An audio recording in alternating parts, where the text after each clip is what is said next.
Hello everyone! Kaway-kaway sa mga dumadaan pa din dito sa lumang Zigzag Road papunta ng Puerto Princesa City. Actually, sakop na ito ng Puerto Princesa City.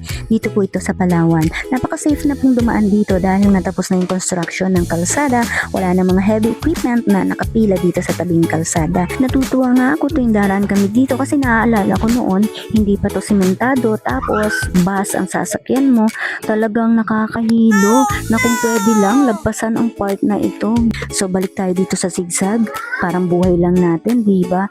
Minsan hindi mo alam, kala mo smooth lang, yun pala bigla nang may kurbada, bigla nang may lubak. Pero at the end of the day, kailangan mong magpatuloy para marating ang dulo. Lagi mong tatandaan na anuman ang pinagdadaanan mo, nasa zigzag ka man o nasa diretso, laban lang, i-enjoy mo lang kasi dadaanan mo lang yan.